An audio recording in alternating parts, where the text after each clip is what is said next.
Well, thank you very much, and thank you, Mr. Regan, for your willingness to be here today.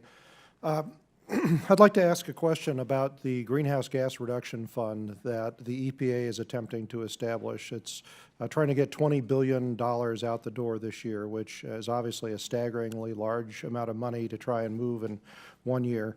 Recently, a Freedom of Information Act request revealed that the EPA had a series of meetings last November with potential awardees of grants from that fund.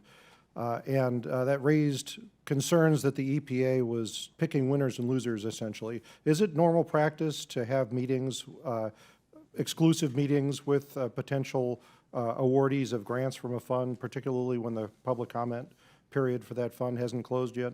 Yeah, I'd have to say that I think we met with just about everybody under the sun to try to articulate the design or the intentions of the program. I would argue that, once we got beyond initial conversations, when we got into the design of the program, we had the proper safeguards in place to be sure that, number one, no one was unfairly advantaged, and number two, those who could potentially be a recipient would not be involved in the design discussions.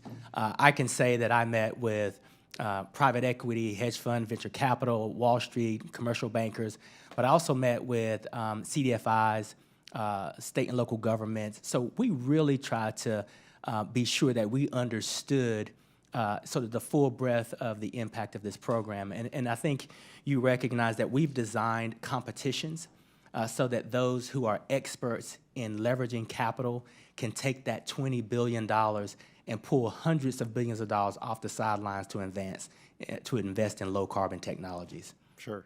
Well, speaking of those safeguards, one of the things that was revealed through that Freedom of Information Act request was the fact that a former senior attorney for the Sierra Club was one of the required attendees from the EPA at a meeting that included the Sierra Club.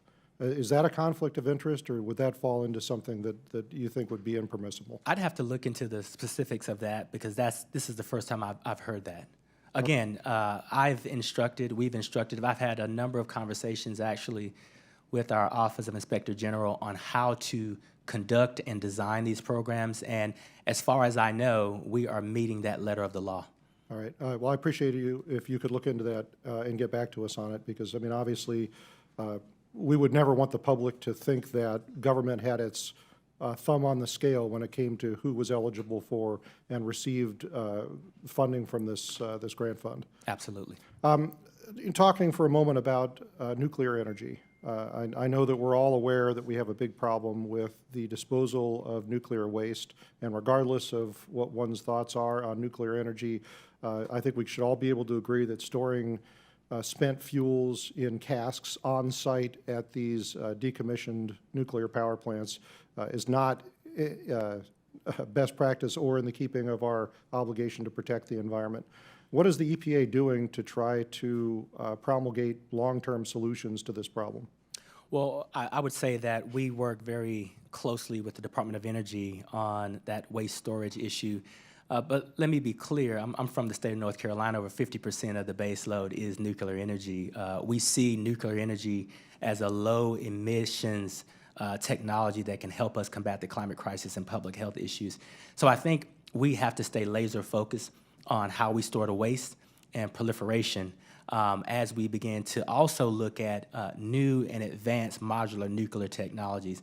But I want to be clear, we work very closely and hand with the Department of Energy on how we handle the storage of that waste. Right. Well, let's keep working on those solutions, because I think it's something that is a goal that we all share.